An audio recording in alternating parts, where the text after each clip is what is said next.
Assalamu alaikum wa rahmatullah. Je suis super contente de te retrouver un vendredi de plus pendant cette pseudo-pause. Si tu sais pas de quoi je parle, je te laisse écouter les 2 épisodes précédents. Donc là, on revoit les essentiels.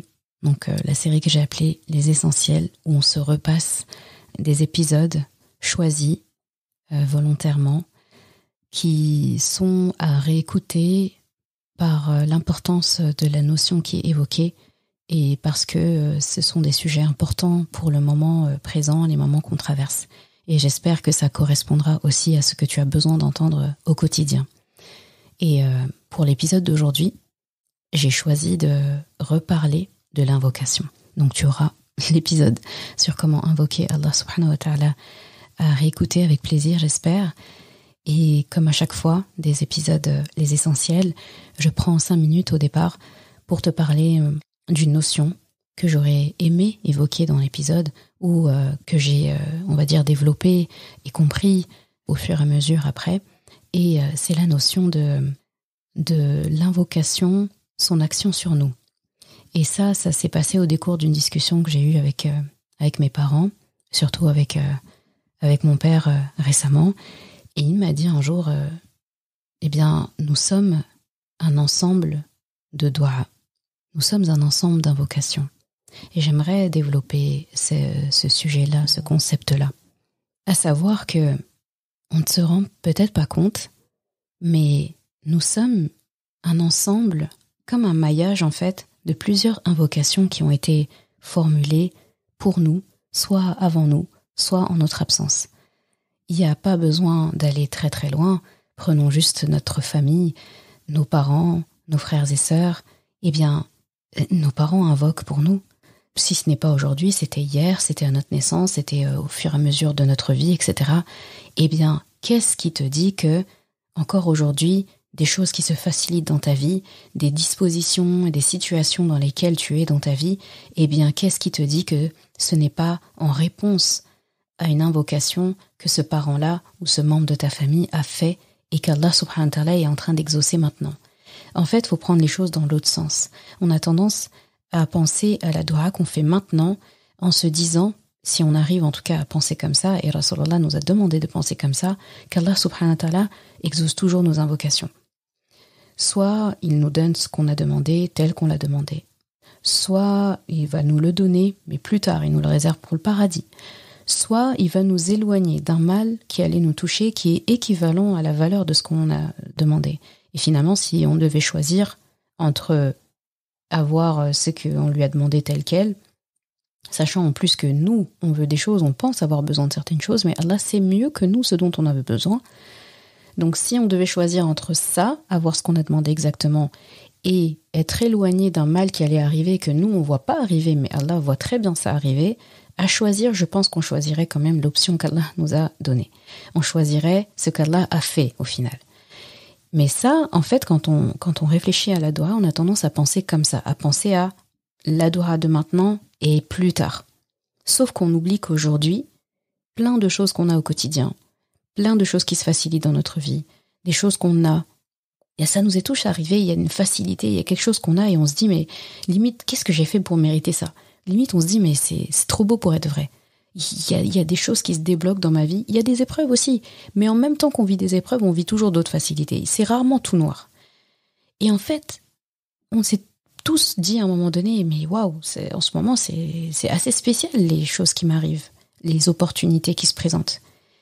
Mais est-ce qu'on a pensé, en fait, à se dire, peut-être que c'est l'exaucement d'une doua que j'ai fait il y a longtemps et j'ai oublié que je l'ai faite. Et c'est maintenant qu'Allah me le donne. Maintenant que j'en ai besoin maintenant. Ou bien, c'est pas ma doua et c'est là que je trouve que c'est encore plus beau, encore plus profond. C'est la doua de quelqu'un. Mes parents. Une amie à qui j'ai fait du bien. Je sais pas, ça peut être une personne même qu'on ne connaît pas directement. Quelqu'un à qui t'as fait du bien une fois, tu la connais pas, tu lui as rendu un service, comme ça arrive dans la journée. Et cette personne, en fait, a formulé une invocation, tu ne sais pas. Des fois, elle va le dire oralement, des fois, elle va le garder pour elle. C'est encore plus beau quand elle le fait en ton absence. en fin de journée, elle se rappelle de toi sur son tapis de prière et elle remercie Allah parce que toi, t'as fait un petit truc. Pour toi, t'as fait un petit truc. Mais ce que tu as fait pour elle, c'était tout. Parce qu'elle était en détresse et parce que ces petits gestes qui t'a rien coûté à toi lui a débloqué une situation très compliquée pour elle. Donc elle ne peut pas ne pas penser à toi. Donc si elle pense à toi et qu'elle est croyante et qu'elle a un cœur, elle va faire des invocations. Et ces invocations-là, ils vont parvenir. Des invocations, faut se dire, c'est des lettres en fait, ou c'est des lettres qui vont arriver en fait. Tout est livré. Alors là, il livre toutes les invocations, il les livre à destination. Il l'envoie au destinataire qui en a besoin et il l'envoie dans la forme que tu as besoin. Alors là, c'est comme s'il prend ce courrier-là. Encore moi et mes métaphores. Il faut s'habituer, mais les métaphores, je sais faire que ça. J'imagine. En plus, je viens d'y penser maintenant. En plus, les métaphores, je les ponds à la seconde. Donc, faut imaginer. Ça, je vais le noter parce que j'aime beaucoup cette métaphore-là, en fait. Donc, c'est Allah qui reçoit les invocations que tu fais, les doigts, l'appel que tu fais à Allah. Imagine que c'est comme un courrier que tu lui envoies. Tu envoies ce courrier à Allah et tu lui demandes de le livrer. De te le livrer à toi, déjà, parce que tu as besoin de cette chose-là, ou de le livrer à la personne à qui tu as fait doigt, etc. Et Allah, il reçoit ce courrier.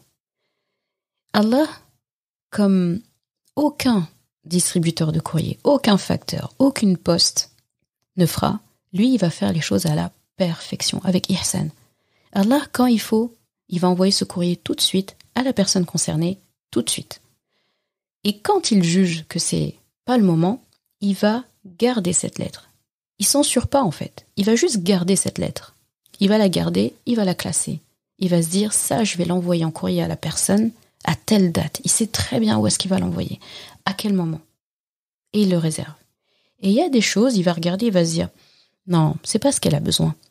Elle pense avoir besoin de ça, mais c'est pas ça. Il va rédiger un autre courrier. Et il va l'envoyer. Et à côté de ça, s'il voit un mauvais courrier qui était censé arriver, mais oh, ça c'est pas... Ça fait pas partie de ma base de données. Donc un mal qui allait arriver, là il se dit, là il censure. Là il coupe le truc, il brise la chaîne, il censure, ils disent, ce destinateur ne recevra pas ton mauvais courrier. Ça c'est, on va dire, c'est les courriers de Shaitan ou d'autres mal qui allaient arriver.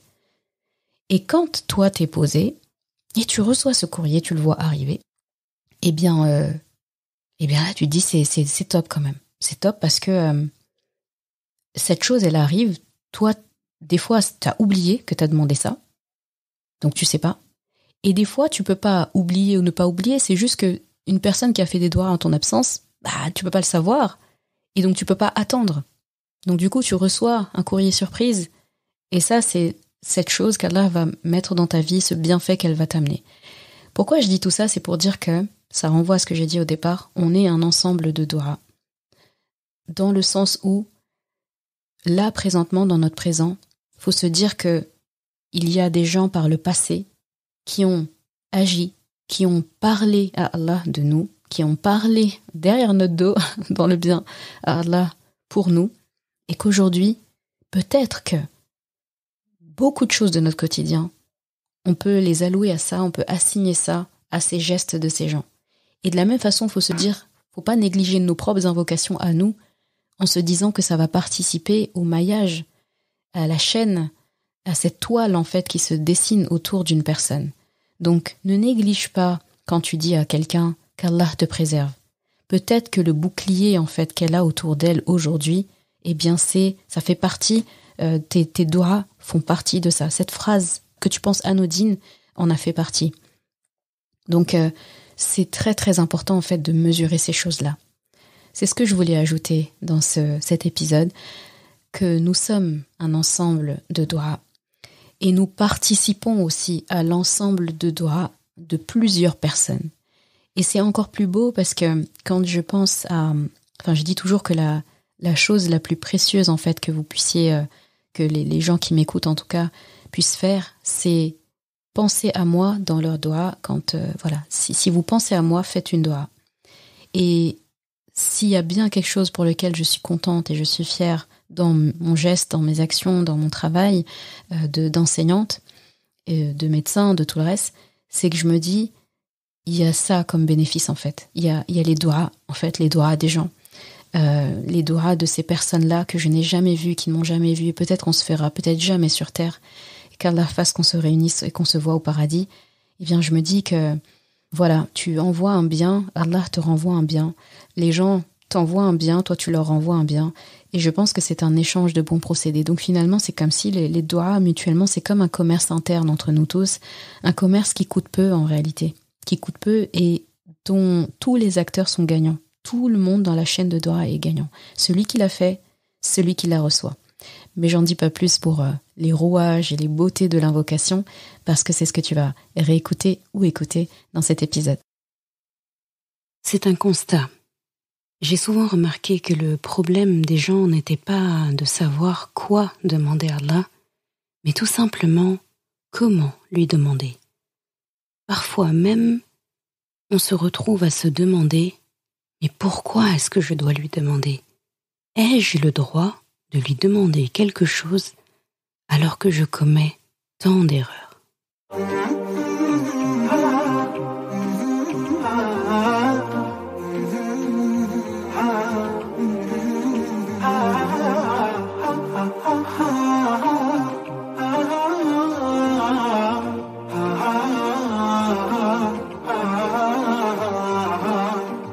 Bienvenue sur Coran de ton cœur, le podcast qui t'aide à reconnecter ton cœur à ton Coran. Je suis Zeynep et je suis passionnée par les deux médecines indispensables à toute vie sur Terre, celle de l'âme et celle du corps. Je suis donc enseignante de Coran et interne en médecine générale. Voilà plus de 10 ans maintenant que j'enseigne aux femmes à lire, à apprendre, à comprendre et surtout à vivre leur Coran au quotidien en reconnectant leur cœur au Coran.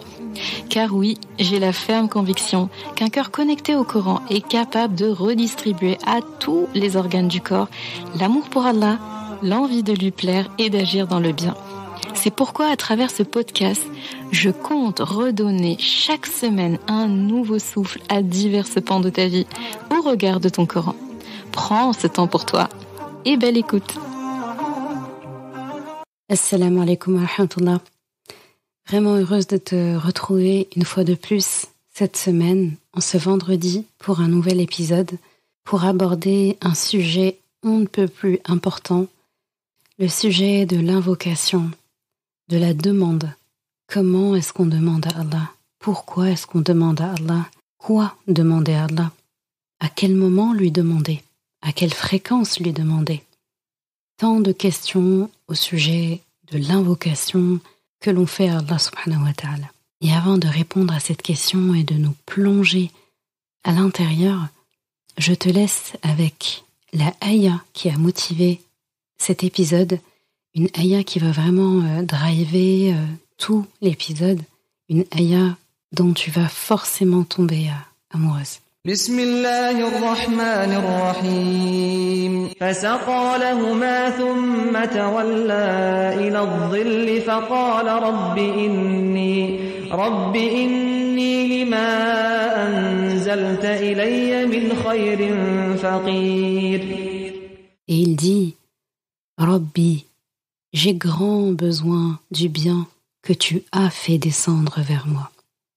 C'est une ayah de la sourate Al-Qasas, verset 24. Cette ayah a été prononcée, donc ce sont des paroles qui ont été prononcées par notre prophète, notre cher prophète Moussa alayhi salam. Donc je te fais un rappel rapide du contexte. Moussa alayhi salam vient de quitter le désert. Il est au pied d'un arbre. Il vient de porter assistance à 2 jeunes femmes qui attendaient leur tour pour abreuver les bêtes de leur troupeau. Il se trouve que Moussa alayhi salam observait la scène de loin et voyait un attroupement d'hommes autour de l'eau d'un puits et des femmes en retrait, 2 femmes en retrait avec leurs bêtes qui avaient l'air d'attendre quelque chose. Il est allé vers elles, leur a demandé, comme la ayah le dit dans le Coran, Ma khatabukuma, et à elles de répondre que elles ont donné les informations importantes en disant que elles voulaient pas se mélanger à ces hommes. Elles sont un papa qui est âgé et qui donc ne peut pas faire cette tâche à leur place. Moussa alayhi salam, sans dire mot, il avait toutes les informations qu'il avait besoin, s'est mis à abreuver tout le troupeau à lui seul et est retourné à l'ombre sans rajouter autre chose, sans demander quoi que ce soit. Il est retourné s'asseoir. Il n'a pas engagé de conversation ni autre. Et c'est au pied de cet arbre-là, à l'ombre, qu'il a prononcé cette ayah. Et pour ajouter aussi au contexte, Moussa alayhi salam, avant de secourir ses femmes, il a traversé un désert tout seul pendant des jours et des jours et des jours, sans provision, sans rien.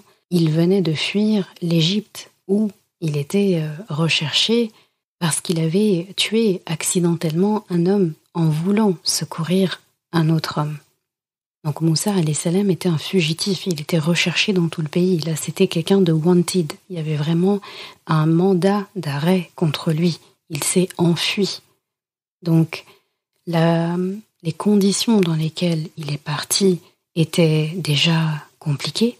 Donc, quand on part et qu'on fuit, on ne prépare pas son départ, on n'emmène pas forcément de provisions, on n'a pas le temps de dire au revoir aux autres, on s'en va. Dans le désert, dans ces conditions-là, une personne normalement constituée n'aurait déjà peut-être pas survécu. Moussa alayhi salam a survécu à tout ça. Et donc vous imaginez qu'il devrait être normalement fatigué, sur les rotules, épuisé. Eh bien, c'est dans ces conditions-là qu'il a quand même été secourir ces deux jeunes femmes. Donc ça, c'était important de connaître ce contexte-là pour pouvoir mieux comprendre la ayah. Donc Moussa alayhi salam retient bien ces paroles lorsqu'il demande à son Rabb, et tu as remarqué quand je donnais la traduction approximative dans le sens que j'ai employé Rabb et non Seigneur, comme c'est traduit, parce que tu n'es pas sans savoir que Rabb a une définition claire et une définition beaucoup plus riche que Seigneur. Et si tu veux connaître les beautés et les trésors autour du terme Rabb, je te renvoie au premier épisode et au deuxième épisode de cette deuxième saison pour te délecter du sens de ce mot. Donc il dit « Rabbi, j'ai grand besoin du bien que tu as fait descendre vers moi. » Donc tu as bien cette ayah en tête. Continuons. À la question « Pourquoi invoquer Allah ?» je n'ai d'autre réponse que l'éloquente réponse du prophète sallallahu alayhi wa sallam lorsqu'il disait dans un hadith authentique « Ad-du'a huwa la ibada ». Donc il disait que la dua, l'invocation, c'est l'adoration. C'est la célébration de l'adoration d'Allah subhanahu wa ta'ala. Et lorsque tu regardes la racine ad-du'a, c'est traduit souvent par invocation. C'est plus vaste que ça. L'invocation, lorsqu'on dit invoquer, qu'est-ce que ça t'inspire? Et si je te disais que ad-du'a, c'est l'appel, c'est appeler, c'est demander, c'est invoquer. La notion d'appel est vraiment très belle. C'est vraiment un appel que tu fais à Allah subhanahu wa ta'ala lorsque ton inconscient, ton conscient, ton cœur entend « je vais appeler Allah ». C'est beaucoup plus parlant que de dire « je vais invoquer Allah ». Parce qu'avant de demander quoi que ce soit à Allah, eh bien, il faut déjà l'appeler. Si tu veux demander quelque chose à ton ami, à ton boss, à ton papa, à ton enfant, eh bien, tu commences déjà par les appeler. Tu les appelles pour qu'ils aient conscience que tu as quelque chose à leur dire. Juste quelque chose à leur dire déjà, sans avoir demandé quoi que ce soit. Et tu ne pourras pas, en fait, leur reprocher de ne pas avoir donné suite à ta demande si déjà ils ne t'ont même pas entendu. Donc j'appelle d'abord mon interlocuteur. Puis, lorsque j'ai son attention, là je vais placer ma demande. Et même lorsque je place ma demande, eh bien, je vais la faire précéder de bienséance. Je vais commencer par saluer la personne, par m'enquérir de la situation de la personne. Puis je vais, en fonction de ça, savoir est-ce le bon moment de demander ou pas. Comment est-ce que je vais demander? la quantité de ce que je vais demander. Suivant le déroulé et la personne à qui je m'adresse, je sais que je vais devoir demander ça, ça et ça. Si c'est une personne avec qui je sais que je ne pourrai pas accéder à toute ma demande, eh bien je vais la réduire. Lorsque c'est une personne dont je sais qu'elle pourra accéder à ma demande, je vais m'étaler. Ça, c'est pour des personnes humaines. Lorsqu'il s'agit d'Allah subhanahu wa ta'ala, tu n'as pas besoin de te questionner sur quand lui demander, par exemple. Allah, tu peux l'appeler quand tu veux. Tu n'as pas vraiment besoin de te questionner sur la quantité de choses à lui demander, parce qu'il n'y a pas de limite à ce qu'il peut te donner. Finalement, la question que tu dois vraiment te poser, c'est comment lui demander, quoi lui demander. Mais avant de pouvoir demander quoi que ce soit à Allah subhanahu wa ta'ala, il y a un prérequis. Un prérequis qu'on est beaucoup, je trouve, à oublier. Et c'est par ça que je vais commencer pour répondre à la question de cet épisode.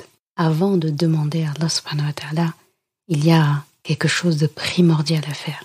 Et ça, c'est encore une fois notre Coran qui nous l'enseigne à travers les paroles de notre prophète Nuh alayhi salam, que tu trouveras dans Surat Nuh qui porte justement son nom. Quand Nuh alayhi salam dit avec ferveur et avec vraiment beaucoup de peine, il dit à Allah subhanahu wa ta'ala, Rabbi, j'ai appelé mon peuple jour et nuit, mais mon appel n'a fait qu'accroître leur fuite. Et à chaque fois que je les ai appelés pour que tu leur pardonnes, ils ont mis leurs doigts dans les oreilles, se sont enveloppés de leurs vêtements, se sont entêtés et se sont montrés extrêmement orgueilleux. Ensuite, je les ai appelés ouvertement. Puis, je leur ai fait des proclamations publiques et des confidences en secret. J'ai donc dit « Implorez le pardon de votre Rabb, car il est grand pardonneur, pour qu'il vous envoie du ciel des pluies abondantes et qu'il vous accorde beaucoup de biens et d'enfants et vous donne des jardins et des rivières. » De la Aya 5 à la Aya 12 de la sourate Nuh. Je trouve cet enseignement que Nuh alayhi salam nous donne extrêmement magnifique, primordial. En fait, c'est un must. On ne peut pas passer à côté de ça. Nuh alayhi salam est littéralement en train de dire à Allah subhanahu wa ta'ala qu'il a tout tenté. On sait que c'est un prophète qui a vécu 950 ans, c'est-à-dire qu'il a vu des générations naître, grandir, mourir, et ainsi de suite. C'est-à-dire il y a plusieurs générations qui ont vu le même homme. Donc certains se sont vraiment habitués à le voir tout le temps. Donc c'est 950 années, en fait, de vie, de travail. Donc, c'est-à-dire que on a envie de se dire quelqu'un qui a patienté autant de temps, mais qui a patienté sans chômer. C'est-à-dire, il le dit, jour et nuit, en public, en secret, il a tout essayé en fait. Même quand il se bouchait les oreilles, il se cachait de lui, c'est-à-dire il arrivait quelque part et les gens s'enfuyaient. Il y a ceux qui s'en allaient, il y a ceux qui se couvraient le visage pour pas qu'ils le voient. Il y a ceux qui se bouchaient carrément les oreilles. Enfin, imagine le degré d'impolitesse en fait lorsqu'on parle à quelqu'un. Si jamais tu parles à quelqu'un et qu'il se bouche les oreilles devant toi, c'est insupportable. Eh bien, eux faisaient ça à un prophète qui a trimé pendant des années pour n'avoir que quelques followers, entre guillemets.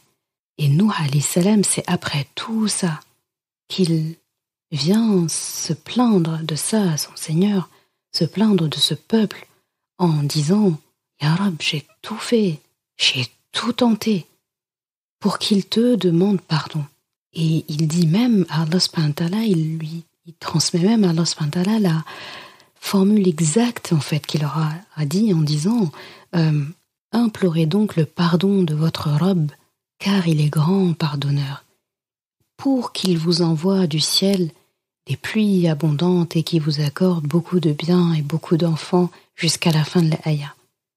Je ne sais pas si ça te fait le même effet, mais lorsque je lisais ces passages-là, je me disais, déjà, lorsqu'on a commis autant de péchés qu'un tel peuple, simple fait de demander pardon et qu'Allah subhanahu wa ta'ala accorde le pardon, c'est déjà énorme en fait. En fait, quand tu as fait une bêtise et que tu demandes pardon à la personne concernée, eh bien, le simple fait que la personne t'accorde son pardon, et te l'accorde sincèrement, et te dit qu'il ne t'en veut plus, eh bien, juste ça, en fait, ça suffit. On n'a pas besoin d'aller plus loin, en fait. On n'espère pas plus que ça. On n'oserait pas demander derrière autre chose. On n'espère pas autre chose. Eh bien, on apprend, à travers les paroles de Nuh alayhi salam, que lorsqu'on demande pardon à Allah, c'est pas seulement son pardon qui nous est accordé, mais c'est bien plus. Les portes du ciel sont ouvertes et on comprend aussi à travers ces paroles que c'est du ciel en fait que tout arrive. C'est comme s'il demandait pardon, déverrouiller les biens, le rizq, la subsistance et tous les bienfaits qu'Allah subhanahu wa ta'ala avait gardés spécialement pour nous. Vous voyez, c'est comme si on avait appuyé un bouton en fait. Et tout se débloque. Et c'était là, ça nous attendait. Donc, première leçon que je te transmets pour demander à Allah subhanahu wa ta'ala quelque chose, c'est de commencer par lui demander pardon. C'est très important. C'est-à-dire un pardon sincère. Et pour demander pardon, il faut aussi être conscient qu'on a fait des erreurs. Il faut pouvoir énumérer ces erreurs. Il faut pouvoir les exprimer vraiment à l'oral, entre nous et Allah bien sûr. Donc, veille à faire ça régulièrement. Prendre un temps seul, où tu es certaine de ne pas être entendue. Un moment vraiment où tu es sûre d'être seule. Dans ta voiture, par exemple, à l'arrêt, bien sûr, on ne fait pas ça quand on conduit. Dans ta maison, s'il n'y a personne, vraiment un moment où tu sais que tu vas être seule. Et là, avouer tes fautes. Les fautes que tu as commises dernièrement. Les grosses fautes que tu as pu commettre avant. Et les dire, en fait. Et sincèrement. T'es seule, en fait. Quand t'es seule avec toi-même, ça sert à rien de te donner des excuses. Tu n'as rien à te prouver à toi-même, en fait. Tu n'as rien à te cacher. Si tu te regardes devant le miroir, ce serait une aberration de te mentir. Tu ne peux pas mentir à la personne en face du miroir, vu que c'est toi. Encore moins à Allah subhanahu wa ta'ala qui connaît. Mais lorsque tu t'exprimes devant Allah sur l'étendue de tes erreurs, c'est pas pour lui que tu le fais. C'est pour toi, en fait. Le fait de les avouer à Allah t'aide à en prendre conscience. On sait toujours que ce qu'on dit, ce qu'on exprime, aide justement à ce que ces choses ne s'impriment pas en nous. On dit aussi qu'une faute avouée est à moitié pardonnée. Eh bien, il y a une grande part de vérité là-dedans.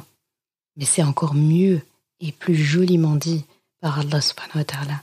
Parce qu'Allah subhanahu wa ta'ala, quand la faute est avouée, puis lorsqu'on demande pardon, eh bien, c'est pas seulement, elle n'est pas à moitié pardonnée. Elle est non seulement complètement pardonnée, si c'est fait sincèrement, avec la conviction et l'envie de ne pas y retourner, et à condition aussi que ça ne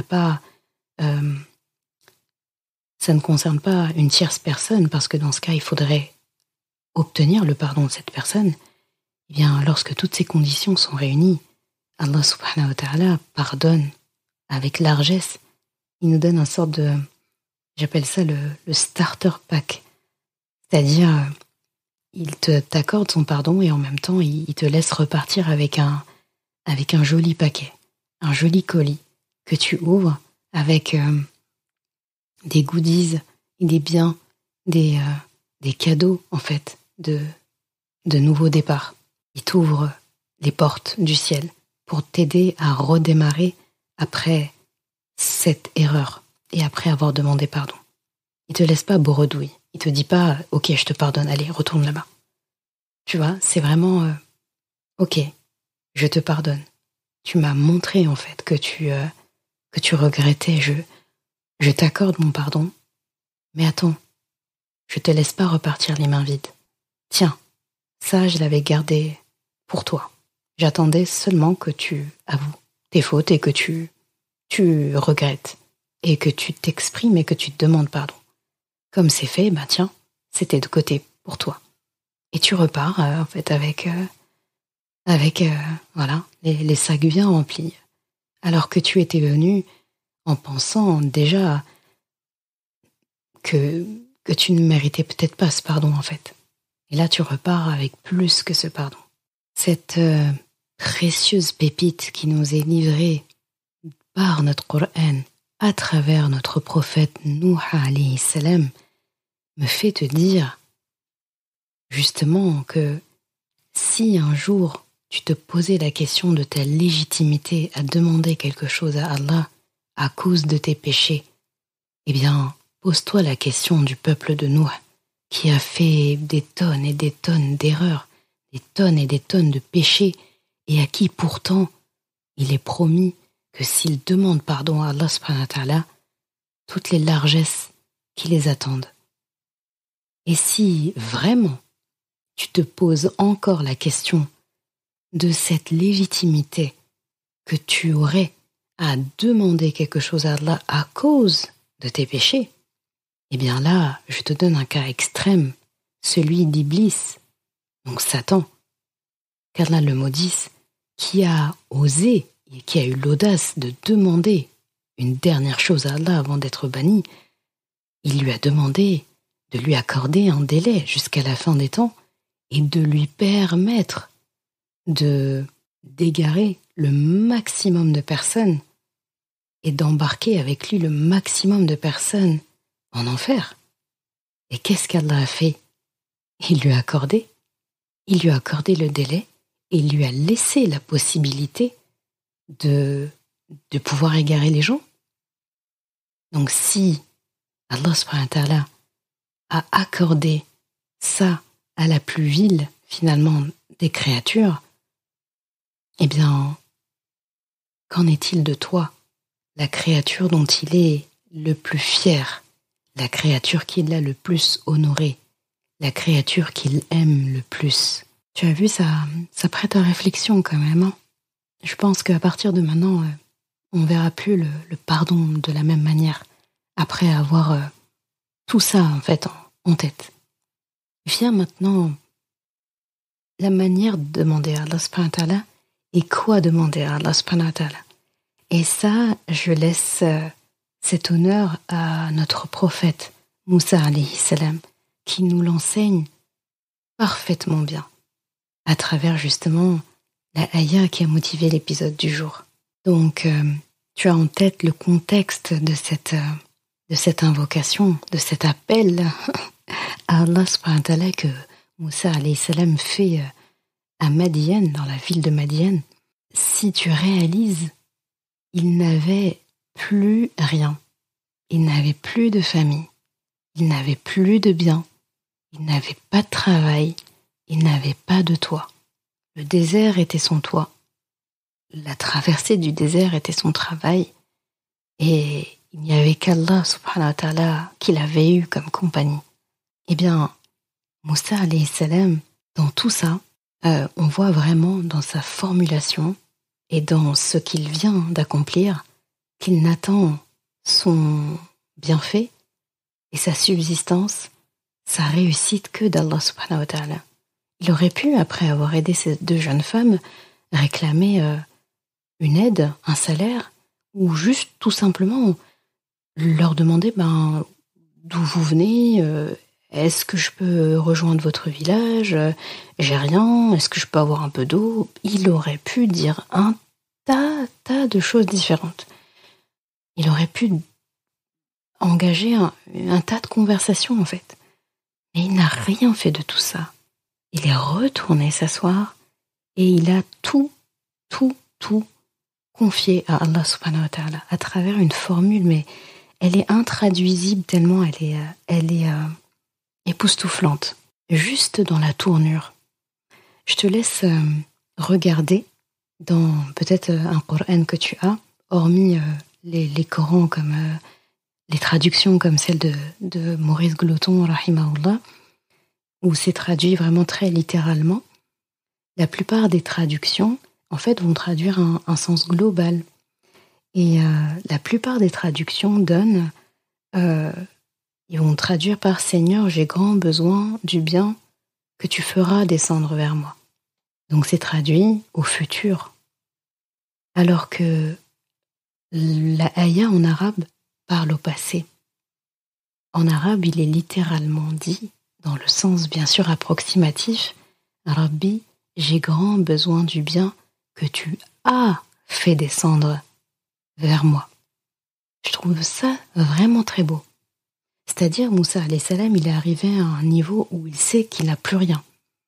Il est à sec en fait. Il faut imaginer dans les temps modernes, c'est quelqu'un qui a un compte en banque dans le rouge, qui n'a personne, qui n'a pas de famille, pas d'amis, pas de rien. Et pas de toit, à la rue.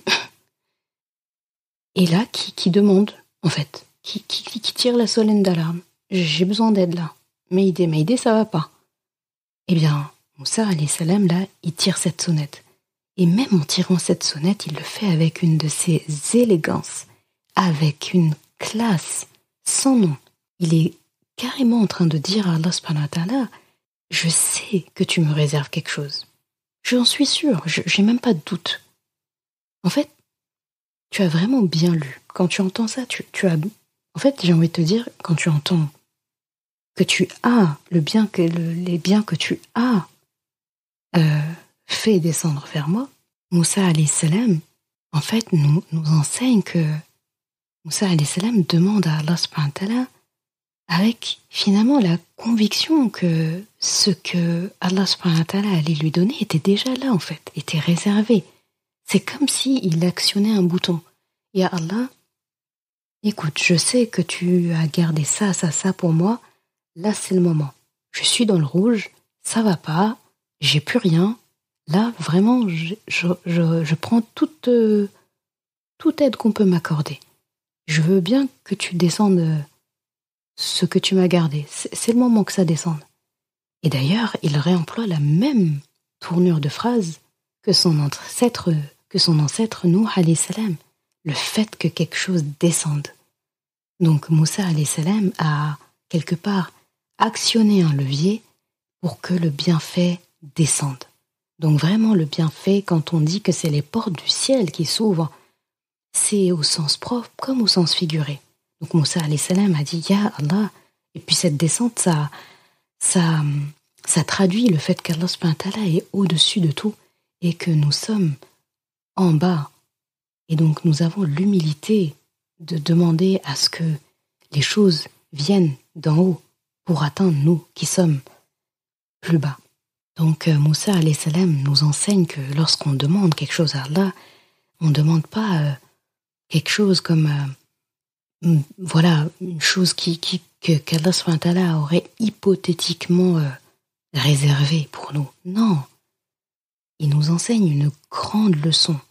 Lorsqu'on demande quelque chose à Allah, on le fait avec la certitude qu'il va nous l'accorder. Que sa réponse est là, toute prête, et que ça attendait simplement qu'on les demande avec humilité, tout simplement. Et là, ça rejoint aussi ce champ lexical de demander pardon. Ça rejoint le champ lexical d'avouer sa situation. Devant Allah subhanahu wa ta'ala, il n'y a pas de filtre. J'avoue que c'est chaud. J'avoue que là, ça va pas du tout. Je demande pardon. Je témoigne à Allah subhanahu wa ta'ala mon besoin d'être secouru. Et c'est tout. Tout simplement. Et comme tu vois, Moussa alayhi salam n'a pas essayé de calculer à quel moment demander ça ou quelle quantité demander. Eh bien non. Il sait qu'Allah va lui accorder, il sait qu'il peut appeler Allah quand il veut, et il sait qu'Allah subhanahu wa ta'ala va lui donner tout ce dont il aura besoin à cet instant-là, et même après. C'est-à-dire que souvent on demande à Allah subhanahu wa ta'ala avec cette inquiétude de est-ce qu'on va être exaucé, avec cette inquiétude de est-ce qu'on aura assez. avec cette inquiétude de est-ce que déjà il faudrait que je lui demande ou pas? Et si tu veux savoir qu'est-ce qui se passe après, lorsqu'on demande quelque chose à Allah, qu'est-ce qui se passe? Eh bien, je te laisse découvrir le reste de Surat Al-Qasas, les versets qui ont suivi cette ayah-là qui a motivé l'épisode du jour. Regarde tout simplement ce que la Surat Al-Qasas, le récit, eh bien, te récite au sujet de la suite fabuleuse qu'Allah subhanahu wa ta'ala a donnée à l'invocation, à l'appel, à l'aide de son prophète Moussa alayhi salam. Moussa alayhi salam a gagné, après cette invocation, une épouse, qui était d'ailleurs une des 2 jeunes femmes qu'il a secourues. Il a gagné une famille, dont son épouse, sa sœur, son père, qui deviendra donc son beau-père, et un peuple. Il a gagné un toit, puisqu'il a été accueilli par les habitants de Madian, et qu'il a été accueilli à bras ouverts par le père de sa future épouse. Il a gagné un emploi aux côtés de ce futur beau-père. Et c'est dans ce contexte que Moussa alayhi salam a ensuite pris sa ponction de prophète. Il est devenu prophète et il a compris sa mission en tant que prophète en étant époux, père, en ayant bénéficié de tout ce qu'Allah subhanahu wa ta'ala lui a donné. Donc Allah lui a donné sa mission en tant que prophète après lui avoir permis de se poser, se reposer, trouver le repos auprès d'une famille, d'une épouse, d'un beau-père, dans un travail épanouissant, avec un toit au-dessus de lui. Ce qu'Allah subhanahu wa ta'ala lui a accordé nous montre aussi ce qui constitue les bases d'un bonheur. Avoir une famille, avoir une compagne, un compagnon de vie, avoir un toit, avoir un travail pour avoir de quoi vivre et avoir Allah subhanahu wa ta'ala au centre de ses préoccupations. Quand tu réunis toutes ces conditions-là, qu'est-ce qui peut faire plus ton bonheur que ces choses-là? Et si on se pose la question de ça, il suffit de retirer une seule de ces choses pour se rendre compte. Si tu retires, qu'Allah nous préserve de ça, la croyance et la proximité avec Allah, tout ça s'effondre. Si tu retires le fait d'avoir un toit, tu pourras le remplacer par tout sur terre. Ça ne le compensera pas. Si tu retires le fait d'avoir une famille, c'est pareil, rien ne pourra remplir ce vide. Et si tu retires donc vraiment les bases du bonheur sont autour de ces paramètres-là, gravitent autour de ce qu'Allah subhanahu wa ta'ala a accordé à Moussa alayhi salam lorsqu'il lui a dit, sans nommer les choses dont il a besoin, il a juste dit « Ya Rab, j'ai grand besoin, là, maintenant, du bien que tu as fait descendre vers moi. » En gros, ce que tu t'apprêtes là à me faire descendre, ce que tu m'as réservé, j'en ai besoin maintenant, Ya Rab. Je ressens que c'est maintenant que j'en ai besoin. Que veut-on de plus à part ça? Moussa alayhi salam nous enseigne ça, que quand on demande quelque chose à Allah et qu'il finit par nous l'accorder, eh bien on se rend compte que c'était déjà tout prêt. C'était tout prêt auprès d'Allah pour nous. Et que finalement, il suffisait juste de lui demander avec ferveur et avec la conviction d'être exaucé. Et Moussa alayhi salam a parfaitement maîtrisé cette règle en ajustant même les mots, chaque mot qu'il a employé, et la position de ces mots-là a un sens très très très très très profond. Si je voulais parler de cette ayah, il me faudrait des lustres et des lustres. D'ailleurs, soit dit en passant, c'est parmi mes invocations préférées. Elle fait partie des invocations que je récite quasiment tous les jours. À ce propos d'ailleurs, quelque chose de très, très, très important que j'ai à te dire et je suis contente de m'en rappeler pour ne pas oublier de te le dire. S'il te plaît, lorsque tu tombes sur une invocation de ton Coran, dans ton Coran, et surtout si elles sont formulées par les prophètes, paix sur eux, par les prophètes, alayhimus salam. Quand c'est formulé par les prophètes, alayhimus salam, en personne, à travers leur récit, s'il te plaît, saisis cette ayah, saisis cette invocation, saisis cette invocation. Je ne sais pas si je le répète assez, saisis l'occasion. Pourquoi ? Parce que ce genre d'invocation, c'est du diamant brut. Ce sont des élus d'Allah subhanahu wa ta'ala qui ont adressé à leur Rabb ces invocations en les puisant vraiment dans les profondeurs de leur cœur. Chaque mot qu'ils ont employé, ils l'ont pesé. Et ce sont des mots qui sont sincères. Et surtout, Allah subhanahu wa ta'ala leur a répondu. Et leur a répondu favorablement. En gros, ces invocations, c'est des formules gagnantes. Voilà, c'est des formules gagnantes et elles sont prêtes à l'emploi. Donc, j'aime beaucoup dire ça à mes amis, à mes élèves. C'est des invocations où il faut faire copier-coller dans nos invocations, tout simplement. Des fois, je me demande pourquoi est-ce qu'on va chercher loin des choses qu'on a déjà toutes prêtes, et très prêtes même. C'est des choses déjà très bien formulées, qui ont marché pour des personnes qu'Allah subhanahu wa ta'ala aimait profondément. Eh bien, si nous, on les remploie dans le bon contexte, à Allah subhanahu wa ta'ala, avec ferveur, est-ce que tu penses qu'il va nous refuser quelque chose ? Moi, je sais que non.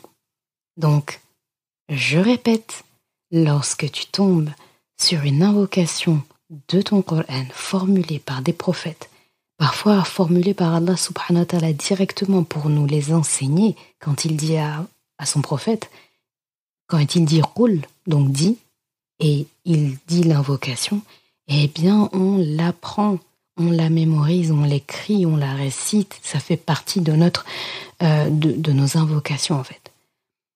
Il faudrait même tenir un carnet et répertorier dedans le maximum d'invocations tirées du Coran et également les invocations prononcées par le prophète sallallahu alayhi wa sallam à travers la sunna, les hadiths qu'on connaît, et en fait piocher dedans. Et si tu rassembles les ayahs qui sont des invocations, les hadiths du prophète sallallahu alayhi wa sallam qui sont des invocations, tu verras en fait que ça couvre tout le champ d'invocation que tu as besoin. Et finalement, tu te rendras compte que tu n'auras même pas vraiment besoin d'ajouter quelque chose à ça. Que ce soit la santé, le travail, avoir des enfants, éduquer ses enfants, la pauvreté, la richesse, la maladie, les dettes, la réussite, tout est dedans. Tout. En fait, il n'y a rien qui n'y est pas. Donc finalement, ce qu'on va ajouter en plus, nous, reformuler ou affiner en fonction de notre situation, nommer des personnes qui sont concernées, par exemple, eh bien, ça va être du bonus, ça va être du plus. Mais les bases, les fondations, ils nous sont déjà fournis, masha'Allah, on les a déjà en fait. Donc puisons dans les formules qui marchent déjà. Fin d'aparté. J'ai fini mon warning. On reprend. Très sérieusement, j'espère vraiment que tu réalises en fait à quel point demander à Allah subhanahu wa ta'ala avec une certaine façon, ça ouvre de grands champs. Donc, si on doit reprendre et récapituler avant de demander quoi que ce soit à Allah subhanahu wa ta'ala, je reconnais mes erreurs. Je demande pardon pour mes erreurs. Et ensuite, je demande pardon pour mes erreurs. C'est tout ça qui va m'ouvrir les portes du pardon d'Allah subhanahu wa ta'ala, les portes du ciel qui s'ouvrent pour que tombent, littéralement, pour que tombent les bienfaits dont j'aurai besoin à l'instant où je demande pardon. Puis je demande à Allah subhanahu wa ta'ala, donc pour appuyer encore ce pardon, déjà juste si on demande pardon et qu'on ne demande rien, ensuite, on est déjà censé avoir ce dont on a besoin. Et je peux en plus demander à Allah subhanahu wa ta'ala de m'accorder le bienfait qu'il m'a réservé bien au chaud. Si j'ai besoin de quelque chose de spécifique et que c'est un bien pour moi, Allah me l'accordera. Et là, je peux demander en fait des choses. Et je vais terminer cet épisode en te donnant quelques petits conseils aussi pour demander à Allah subhanahu wa ta'ala quelque chose qui marche très bien et qui est très agréable aussi à faire, c'est d'invoquer Allah subhanahu wa ta'ala par ses beaux noms. Il en a 99 qui sont magnifiques. Parfois, je me dis qu'on ne profite même pas assez de ça. Il a 99 noms. Est-ce qu'on l'a déjà appelé? Est-ce qu'on lui a déjà demandé par tous ces 99 noms, chacun d'entre eux? Pas forcément. Alors que on pourrait diversifier les appellations qu'on lui donne en fonction de la situation. Par exemple, si je veux vraiment qu'il me pardonne et pour quelque chose que je regrette énormément, eh bien, je vais employer son nom, At-Tawwab, celui qui ne cesse d'accueillir le pardon et le repentir. D'accord? Si je me sens faible et découragée, voilà, si j'ai vraiment plus de force et je manque d'estime de moi et j'ai besoin de remonter un peu la pente, de me requinquer un petit peu, eh bien, je vais demander en employant Ar-Rafi', donc celui qui élève l'honneur et le statut de ses serviteurs. Si j'ai besoin de me faciliter, si j'ai besoin qu'Allah subhanahu wa ta'ala me facilite un examen que je redoute un petit peu, ou toute forme de contrôle de connaissance, eh bien, je vais lui demander par son nom, Al-Alim, celui qui est très savant. Si voilà, j'aimerais être soulagée d'une dette, j'ai des difficultés financières, j'aimerais gagner plus d'argent, avoir une augmentation au boulot, que sais-je, eh bien là, je vais lui demander par son nom Ar-Razzaq, celui qui accorde toujours de la subsistance, qui ne cesse d'en accorder. Si je souhaite avoir l'avis d'Allah subhanahu wa ta'ala sur un sujet, ou si je veux lui confier un secret, eh bien là, je vais employer son nom, El-Wakil. C'est celui à qui on se confie et dont le soutien ne fléchit jamais. Là, je t'ai donné 5 des 99 noms d'Allah en fonction d'une situation donnée. Tu vois déjà que c'est magnifique en fait. Eh bien, tu en as plein d'autres. Tu en as 99 au total, j'ai presque envie de dire, mais fais-toi plaisir. Fais-toi plaisir. Il y en a tellement. Franchement, il y a l'embarras du choix. Donc pourquoi pas personnaliser tes invocations en invoquant Allah par ses beaux noms. Et on le sait par rapport à la sunna du prophète sallam que lorsqu'on invoque Allah par un de ces 99 noms, il nous refusera rien. On a juste en fait l'embarras du choix. Pourquoi s'en priver? Un autre conseil lorsque tu demandes quelque chose à Allah subhanahu wa ta'ala, c'est de lui demander les choses fréquemment. De répéter en fait ce que tu demandes. Il y a une parole d'un savant que j'avais lu il y a quelques années qui disait « Al-ilhah fi ad-du'a min a'zami adab ad-du'a ». Donc le fait de répéter, al-ilhah, c'est répéter quelque chose. Eh bien, ça fait partie des plus grandes bienséances de l'invocation. Ça marche avec Allah. Avec un être humain, ça marche pas trop. Quand on demande tout le temps quelque chose à quelqu'un avec répétition, en général, ça agace. C'est l'inverse. Quelqu'un qui vous demande tout le temps quelque chose, on préfère moins. Mais quelqu'un qui nous demande pas trop, c'est souvent à cette personne qu'on a envie de donner le plus. Avec Allah, il faut inverser. C'est pas les mêmes codes. Avec Allah, en fait, celui qui ne demande rien à Allah, Allah ne l'aime pas beaucoup. En tout cas, pas au moment où il fait ça. Alors que celui qui demande souvent à Allah, qui répète, eh bien, Allah l'apprécie énormément. Pourquoi ? Parce que quand je répète, c'est un signe d'espoir. C'est un signe en fait que je sais que je vais obtenir ce que je veux. Et c'est aussi le signe de quelqu'un qui veut rester dans l'adoration d'Allah. Et parfois, on ne pense pas à ça, mais parfois, le fait qu'Allah subhanahu wa ta'ala nous accorde quelque chose de manière différée, après un long délai, eh bien, on ne se dit pas assez que c'était une occasion pour Allah subhanahu wa ta'ala de nous faire gagner plus de hasanat. Parce que chaque invocation qu'on fait, eh bien, on gagne des bons points. On gagne des hasanat. Et tout au long de la période où on va être en train de lui demander, c'est une période aussi où on va faire moins de péchés et on va faire plus de bonnes actions justement pour espérer être exaucé. Le comble, ce serait de demander quelque chose à Allah et à côté de faire n'importe quoi. Donc, la répétition dans les invocations, Allah aime beaucoup. Et Allah répond toujours à l'invocation qu'on lui demande. Ça aussi, c'est une question que les gens se posent souvent. J'ai demandé et on ne m'a pas accordé. Ça, c'est quelque chose de très dangereux à penser. Pourquoi ? Parce qu'Allah subhanahu wa ta'ala le dit, donc à travers la sunna prophétique, que lorsqu'on lui demande quelque chose, eh bien, soit il nous répond et nous exauce tel qu'on lui a demandé, donc on lui a demandé quelque chose de spécifique, il nous répond, il nous exauce cette chose spécifique. Soit il nous accorde cette chose dans un délai plus lointain, donc au paradis, soit il nous répond en nous éloignant d'un mal qui était prêt à nous atteindre, un mal qui est équivalent en valeur à la chose qu'on a demandé à Allah subhanahu wa ta'ala. Peut-être en fait que l'accident que tu as évité de peu un jour était exactement l'exaucement d'une invocation que tu as faite il y a longtemps et que tu as oublié et qu'Allah subhanahu wa ta'ala a choisi de t'exaucer en t'évitant le pire via ce potentiel accident. On ne pense pas en fait, mais très souvent on demande quelque chose et on se dit ça fait longtemps que je demande et j'ai pas eu ce que je voulais.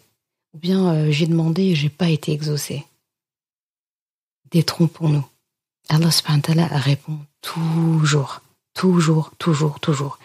Et la prochaine fois en fait que tu te rends compte que tu as évité de peu une situation très dangereuse, une situation fâcheuse, un mal horrible qui aurait pu nous atteindre, eh bien, dis-toi que c'est certainement une invocation que tu as faite il y a un moment et qu'Allah subhanahu wa ta'ala a choisi de te répondre en t'évitant ce problème. Quand tu demandes, un autre conseil, c'est que lorsque tu demandes quelque chose à Allah, demande-le avec précision et demande aussi le maximum. Donc, il y a le fait de répéter et il y a le fait aussi de demander plusieurs choses. Et il y a le fait de demander ces choses avec précision. En fait, c'est comme si tu étais un client quelque part et que tu donnes des critères du produit que tu souhaites. D'accord ? Et tu demandes avec précision. C'est très très important. Et en fait, souvent, en fait, on se dit je sais pas trop quoi demander ou bien je manque d'inspiration. Et bien là, ce que je veux dire, c'est que mon conseil, c'est lorsque tu demandes quelque chose à Allah, c'est de ne pas écourter en fait ta demande. Étale-toi. Si tu ne sais pas trop comment demander ou tu manques d'inspiration, eh bien tu marques un temps même si tu as besoin. Tu écoutes, tu laisses les choses venir, tu prends ton temps. Et tu vas voir que les choses vont arriver. Tu vas finir par penser à plein de choses dont tu as besoin. Et là, tu seras en intimité avec Allah justement pour pouvoir lui demander. Et ce qui est beau avec Allah subhanahu wa ta'ala, c'est que il sait ce que tu vas lui demander. Il sait aussi ce que tu ne lui demandes pas. Et pourtant, il prend le temps de t'écouter. C'est une aubaine en fait. Il faut vraiment en profiter. Et mon dernier conseil, c'est pas des moindres, c'est lorsque tu demandes quelque chose à Allah, de demander en commençant par toi. Tu es la personne avec qui tu passeras le plus de temps dans ta vie. Tu es la seule personne pour qui tu vas répondre devant Allah subhanahu wa ta'ala pour tous ses actes. Juste ça, c'est une raison suffisante pour te privilégier toi dans tes invocations. Si tu ne demandes pas à Allah subhanahu wa ta'ala ce dont tu as besoin, qui va le faire à ta place? Ça fait partie aussi des bienséances de l'invocation, le fait d'admettre à Allah subhanahu wa ta'ala que tu as besoin de lui. Et pour ça, tu dois commencer par toi-même parce que tu es la seule personne dont tu connais tous les besoins. En fait, c'est le principe même du masque à oxygène dans l'avion. Parce que si tu n'as pas mis ton masque et que toi-même tu suffoques, à quoi vas-tu servir à l'autre? Et surtout, à quoi vas-tu servir à quelqu'un qui, lui, n'était pas capable de le faire pour lui-même? Et après avoir invoqué pour toi, eh bien là, tu invoqueras pour ta famille, pour tes amis, pour la communauté musulmane en général, pour le monde. Et le bonus, lorsque tu fais une invocation pour quelqu'un d'autre, c'est que il y a un ange attitré à tes côtés qui est chargé de te répondre et à toi la même chose. Donc, ça revient du pareil au même. Lorsque tu commences par invoquer, que tu commences par toi, Allah subhanahu wa ta'ala t'exauce. Et lorsque tu invoques pour les autres, Allah subhanahu wa ta'ala t'exauce pour eux et t'exauce la même chose pour toi. Donc ça amène aussi à souhaiter le bien pour les autres parce que qui invoquerait Allah subhanahu wa ta'ala en mal pour les autres? C'est aberrant. Et en plus de ça, si c'est pour qu'un ange à côté dit à toi la même chose, ça risque de faire mal. J'espère que cet épisode t'aura éclairé et t'aura aidé à comprendre les beautés derrière le fait d'appeler Allah subhanahu wa ta'ala. Vraiment, c'est comme un téléphone que tu décroches et tu dis « Ya Allah, j'ai besoin d'aide. Là, j'ai besoin de ça. Mais avant, je te demande pardon. J'ai fait ça. Et je sais que tu sais que j'ai fait ça. Mais moi, j'ai besoin d'exprimer que j'ai fait ça. » Ensuite, les portes te sont ouvertes. Les choses commencent à arriver. Et tu affines. Tu demandes à Allah subhanahu wa ta'ala par les noms qu'il aime le plus. C'est 99. Tu commences par toi. Puis ta famille. Puis tout ce que tu souhaites. Imagine en fait un entretien comme ça avec Allah subhanahu wa ta'ala. C'est riche. Eh bien ça, tu peux le faire en prière, en dehors des prières, seul, en voiture, avant de dormir, dans toutes les postures que tu veux. Les portes d'Allah subhanahu wa ta'ala sont toujours ouvertes. La distance la plus courte entre toi et lui, c'est ton invocation.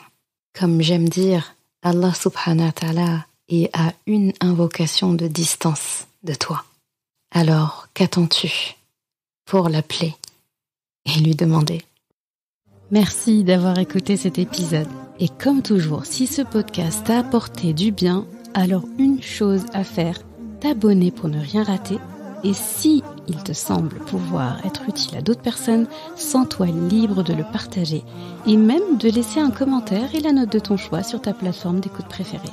Ce sera une belle manière de me faire savoir que ce podcast doit continuer et être écouté par le plus grand nombre. Je confie à Allah subhanahu wa ta'ala le soin de préserver ta foi, ton honneur et ton cœur. Je te laisse à présent passer un bon moment avec ton Coran et je te dis à vendredi prochain pour un nouvel épisode. Assalamu alaikum wa rahmatullah.